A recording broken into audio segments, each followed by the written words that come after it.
A fiery showdown ignites between Senator J.D. Vance and Congresswoman Jasmine Crockett.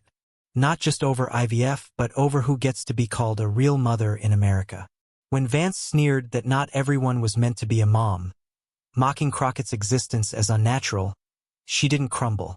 She launched a $100 million lawsuit that sent shockwaves across the nation. What began as a debate on science exploded into a national reckoning on race, power, and who decides whose life is legitimate.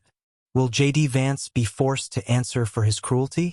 Or will Jasmine Crockett be silenced by the very system she dared to expose? But here's what nobody saw coming. Secret recordings. Leaked emails. Evidence so damning it would destroy careers instantly. Stay with us. This story is worth every second of your time, and what you're about to discover will leave you speechless. The hearing room was suffocating in its silence. An unnatural kind. The kind that comes not from peace, but from dread. The Federal Embryo Protection Act opening session was about to begin, and everyone could feel the electricity in the air. Cameras lined the perimeter like predators waiting to strike. This wasn't going to be a normal political hearing. This was going to be a bloodbath. The tension was so thick you could cut it with a knife. J.D. Vance adjusted his lapel and stepped to the microphone with the confidence of a man who believed he was about to deliver a knockout punch. His opening statement was prepared like a warning shot, each word carefully crafted to sound righteous and moral. But in the second row sat Jasmine Crockett, and she wasn't just any congresswoman. She was a woman who had fought battles most people couldn't imagine. In her hands, she held a folded sheet of paper, worn thin at the creases. Tucked beneath it was something that would change everything, a small black and white ultrasound photo. The camera slowly found her, drawn by an invisible force. Her right hand rested flat on that precious document. She didn't need to speak yet. Her silence was already more powerful than any words Vance could deliver. Then Vance opened his mouth, and what came out was pure venom disguised as virtue. IVF, he said, his voice sharp as a blade, is not healthcare. It's a cold industry, an illusion. We are not supposed to package human life like frozen meat in a laboratory. The sentence cut through the room like a scalpel. No movement, no cough. The words just hung there, clinical, brutal, and intentional. This wasn't a policy debate anymore. This was character assassination. He stood beneath the congressional seal, pacing deliberately like a prosecutor delivering closing arguments. We are told this is compassion, Vance continued. But I ask, what is compassionate about creating embryos only to discard them, or treating surrogacy like a commercial transaction? Behind him, his aides nodded smugly, satisfied with their performance. He didn't raise his voice. He didn't need to. Each word had been sharpened beforehand, designed to cut without drawing blood. Then he paused. The silence that followed wasn't natural. It was manufactured, like the outrage he expected to harvest from this moment. In the second row, someone dropped a pen. That was the only sound breaking the deafening quiet. Still, Jasmine Crockett said nothing. She didn't clear her throat. She didn't shift in her seat. But something was building beneath that calm exterior. Something dangerous. The camera had captured her hand, her silence, and her memory. That ultrasound photo wasn't just a picture. It was proof. Proof that the woman Vance was about to attack had walked through hell to create life. But Vance wasn't done. He was just getting started. And what he said next would haunt him for the rest of his career. Then Jasmine Crockett moved, and when she did, it wasn't noise that followed. It was gravity. She rose with a calm so sharp it felt like a blade sliding from its sheath. The scrape of her chair legs across the floor was the only sound. Small, metallic, but final. She didn't glance at anyone, didn't adjust her jacket. She simply stood, and the room shifted with her. There was no dramatic flourish, no opening line. Her silence had already spoken. Now her voice would be the verdict. She stepped toward the microphone, and with each click of her heel, the space around her changed. Even the most hardened politicians leaned forward. J.D. Vance watched her, unblinking, but with attention coiling just beneath the surface like he knew what was coming but couldn't stop it. She placed one hand on the microphone. Her fingers didn't tremble. Her shoulders didn't sway. Her eyes locked forward, not seeking applause, only contact. And then her voice cut through the chamber. Not loud, not performative, but so clear and steady it silenced even the rustle of paper. 1 in 8 women in this country struggle with infertility, she said. That's not rare. That's reality. IVF isn't a luxury. It's a lifeline. She let the sentence breathe, daring someone to challenge its truth. These weren't hypothetical statistics. They were lived experiences, etched into the routines of women who cried in bathrooms, who hid empty cribs, who suffered in silence because the system never asked how they were bleeding. And let's be clear, she continued, her voice gaining weight. It's not just the rich who seek hope through science. It's the exhausted, the heartbroken, the left behind. Across the room, a junior staffer bit her lip and looked down. This wasn't rhetoric. It was recognition. The kind that hits you when you realize you've lived too close to a wound no one was supposed to talk about. Then slowly, Jasmine reached into her folder. The motion was precise, almost reverent. She unfolded a piece of paper carefully, creases worn from rereading pain. This is from Nurse Raina Bell, she said, her tone shifting deeper. A labor and delivery nurse from Jackson, Mississippi. She looked down once, inhaled, then read. After losing 2 sons to a genetic blood disorder, IVF was the only way I could carry a healthy child. I did it not because I wanted science to save me, but because I couldn't survive burying another baby. The room froze. This wasn't a story. This was reality too brutal to soften. Crockett lowered the paper and looked directly at J.D. Vance. He was still, but his confidence had slipped just slightly. And that's when she spoke the line that shattered his entire argument. So my question is simple, she said, voice leveled like crosshairs. If IVF can save lives, why are you trying to take that chance away? The words didn't echo. They landed. Heavy, final, like a stone dropped in the center of the room. No one spoke. The silence was surgical. But J.D. Vance didn't meet her question with conscience. He met it with contempt, dressed as charm. He didn't pause out of hesitation. He paused out of calculation. A seasoned performer in a room built for drama. He let the silence stretch just long enough to feel like power. Then he stepped forward, rolling his shoulders with casual ease. Miss Crockett, he began, voice low and smooth, like a teacher addressing a disobedient student. Motherhood isn't something you buy with technology like a designer handbag. The words dropped with deliberate softness, but they were laced with degradation. A few chuckles surfaced from behind him. Quiet, almost embarrassed, but unmistakably real. And then, with a tilt of the head that dripped false empathy, he delivered the next line that would destroy his career. And if you have to inject yourself with chemicals to create life, he said, pausing for effect, maybe nature is telling you something you don't want to hear. The insult wasn't just directed at Jasmine.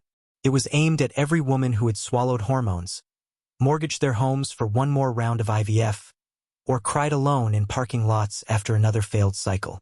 Behind Vance, a young aide tried to contain laughter, but the sound still escaped. The tension in the room turned electric. But Vance wasn't done. He turned toward the cameras, his voice changing, no longer calibrated for the room but for living rooms across America. Miss Crockett is the perfect symbol of performative politics, he said with polished malice. She's made for television, just like IVF. And then he said it, not in a whisper, but directly into the national broadcast. Women like her shouldn't be mothers. He didn't flinch. He just let it sit there, a declaration that stripped not just choices but the right to hope. Exactly 48 hours later, as a gray dawn settled over Washington, D.C., the federal court clerk uploaded a new civil case to the docket. Routine keystrokes that would ripple across the entire political system. The title was simple but thunderous. Crockett versus Vance. The file didn't come with a press release, but it didn't need one. Within minutes, it was the top story on every major network, trending across social platforms, and already triggering emergency calls in Senate legal offices. The complaint was filed in the U.S. District Court for the District of Columbia, and it bore the unmistakable fingerprints of a case meant not just to win, but to redefine the rules of humiliation in American politics. The grounds were laid out in chilling clarity: defamation with racial and gender animus, intentional infliction of emotional distress, public humiliation of a sitting black congresswoman on national television. The damage sought? $100 million in compensatory and punitive relief. But this wasn't about the number. This was about the line. A line J.D. Vance had crossed in full view of the nation with cameras rolling as he stripped a woman's motherhood of legitimacy on live television. Crockett's legal team moved like a strike unit. Veteran civil rights attorneys, constitutional scholars from Howard Law, and media liability experts from New York, all coordinated under a single war room. They attached side-by-side footage of Vance's exact phrasing with reactions from the chamber. They included decades of precedent on gender-based defamation and psychological harm in professional settings. But most damning was Jasmine's sworn declaration. Senator Vance did not merely attack my views. He attacked my identity, my womanhood, and my right to exist in public as both black and maternal. The moment the filing became public, Capitol Hill tilted. Protesters unrolled banners reading, "IVF is not a crime. Motherhood is not a privilege." Because it wasn't just a lawsuit. It was reversal. A man had tried to erase her humanity in 18 words. She answered with 33 pages, and every one was a scalpel. The lawsuit had cut deep, but what no one expected was what came next. Proof that the humiliation wasn't accidental. It was the point. The morning air outside the federal courthouse was thick with anticipation. Journalists packed shoulder to shoulder, microphones raised like weapons. Jasmine Crockett had not spoken publicly since filing her lawsuit, but her legal team had summoned the press. At precisely 10:42 a.m., her lead counsel stepped forward with quiet precision.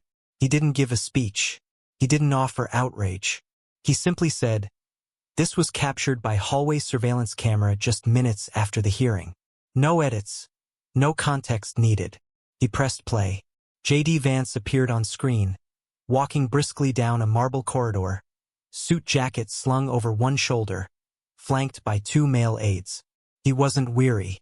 He wasn't reflective. He was smiling. Then, as they passed the camera, his voice rang out, clear, casual, and unmistakably smug. "That'll teach her." One aide chuckled. The other nodded. The frame cut to black. It lasted just 6 seconds, but it detonated like a bomb. For the first few moments, the crowd stood frozen, stunned into silence more deafening than any gasp. Journalists turned to one another with parted lips and wide eyes. But the video didn't require commentary. There were no excuses, no misunderstanding. The intent behind those words was unmistakable. This wasn't about policy disagreement. It was about power, about punishment, about a man who believed degrading a black woman on national television was not only permissible, it was a victory. By noon, the clip had gone viral. Every major network replayed it in full. Social media erupted. But what made the moment historic wasn't just the outrage. It was the mobilization. The American College of Obstetricians and Gynecologists issued a rare emergency statement calling Vance's words an egregious reflection of political cruelty. Doctors posted videos describing families who had emptied life savings to try once more. And Jasmine? She didn't speak that night. The footage had spoken for her, and America had heard it loud and clear. The footage of Vance's smug laughter had already ignited a storm across America. But for those hoping he would backpedal, show remorse, or even pause, what came next was gasoline on fire. The studio lights were pristine as J.D. Vance took his seat for a Fox News primetime segment. There was no sweat on his brow, no nervous twitch. He looked like a man convinced the worst was behind him and that he'd won. The host greeted him with performative concern. "Senator, you've been under heavy fire since your remarks. Do you feel misunderstood?" There was a pause. He glanced off camera, exhaled softly, then leaned forward as if settling into a lecture. "I just said what needed to be said," Vance declared. "I will not apologize for opposing what I believe is a dangerous expansion of biotechnology. IVF is not compassion, it's commodification."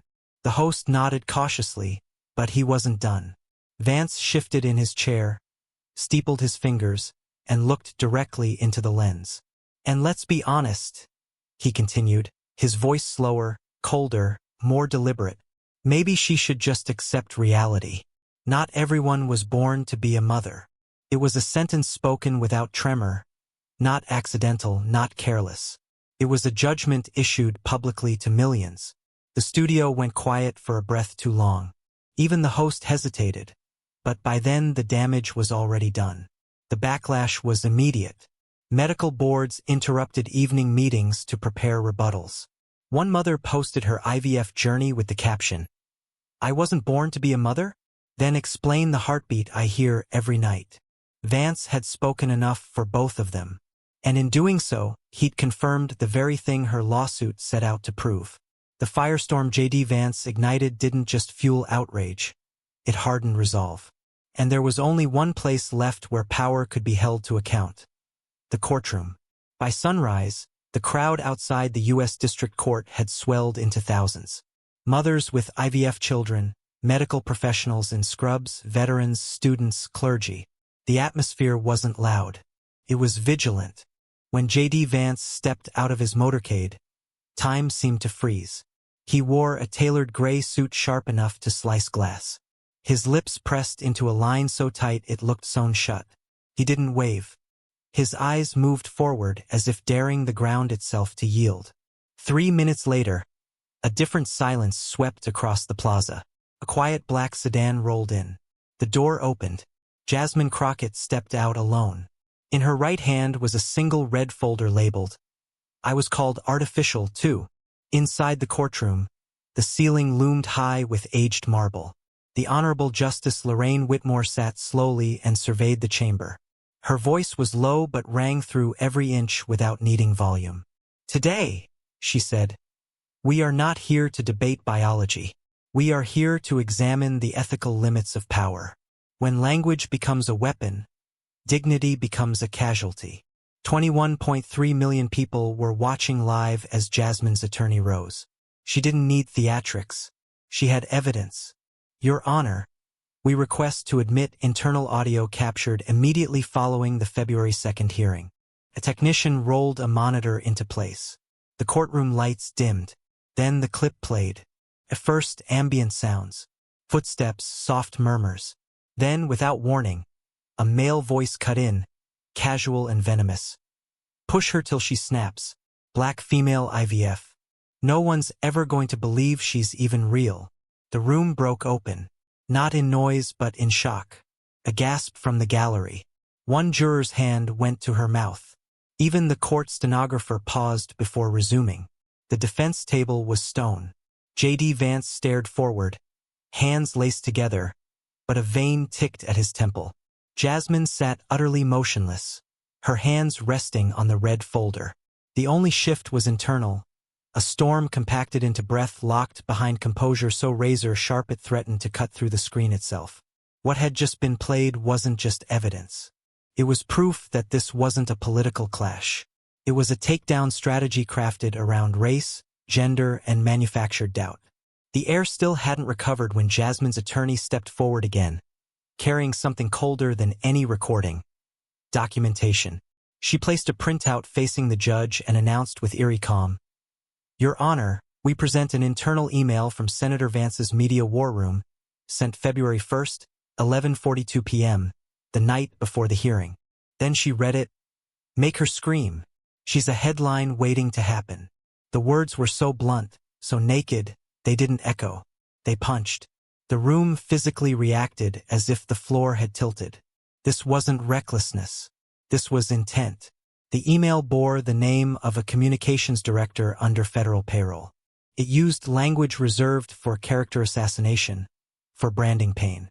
There was no mention of policy, just one goal: break her, make her snap, catch it on camera. Then Dr. Helena Brooks took the witness stand, silver-haired and clutching a leather folder. "I lost my medical license in 1997, she began, her voice calm but weighted. "Not for malpractice, but because I performed IVF treatments for women who were black, unmarried, and poor." She opened her yellowed folder. "There are 3 names I need this court to hear. Jamila Rose, born 2005. Ava Thompson, born 2009. Zariah Ellis, born 2010. Each name was spoken with reverence. 3 little girls born through IVF, all denied birth certificates because their mothers weren't married, because their lives didn't look like the model on a poster. In the media box, a veteran reporter wiped his cheek, caught off guard by emotion. They were born crying like any other child, Dr. Brooks whispered. But this country didn't want them to exist. The gavel never struck like thunder. It fell like the final note of a requiem. In the matter of Crockett versus Vance, the forewoman announced, "We find the defendant liable for defamation, targeted racial and gender-based disparagement. We award damages in the amount of $100 million. The number didn't echo. It hung, reshaping the air itself. Judge Halverson adjusted his glasses, his tone severe but measured. This court recognizes that no law can dictate biology nor mandate compassion. But the law can and must place guardrails against cruelty disguised as policy." He leaned forward, eyes boring into the room. "Let it be clear for the record. The powerful do not get to decide who deserves to be a mother." That was the crack, not in his voice, but in the courtroom's very structure. The country had been on trial too, and in one sentence the scaffolding of pretense collapsed. Jasmine stood slowly, facing the sea of cameras. Dozens of microphones craned toward her, each reporter hoping for a sound bite. She gave them none of that. "I didn't win because I was stronger," she said softly. "I won because I didn't back down." No one cheered. They absorbed it like heat, like truth. People began to stand, not in celebration but in solemnity. Doctors, mothers, a surrogate who had been through IVF 4 times. A grandmother whose daughter had been denied access to fertility treatment. They rose not for Jasmine Crockett, but for the idea that a woman like her could finally stand and not be cut down. Within 30 days, Jasmine returned to the Capitol steps with a promise. Behind her hung a banner, "Mother by right, not luck." She unveiled a multimillion-dollar initiative seeded by lawsuit damages that would cover full-cycle IVF procedures for women earning under $40,000 a year. No religious requirements, no marital status tests. "Science made this possible," she said. "Justice makes it accessible." Then she read a letter written in pink crayon. "I don't know who my father is, but because of my mother and a doctor, I exist." The transition from applause to silence was seismic. Jasmine stood alone, her red folder marked "Mother by Right" in hand, and spoke the words that would echo through history. If they call her artificial, then let her live and prove them wrong. The words didn't need explanation. They were too raw, too earned. A child who had been told her life was an error had found a voice, and through Jasmine, had rewritten what motherhood meant. This wasn't just about reproductive justice.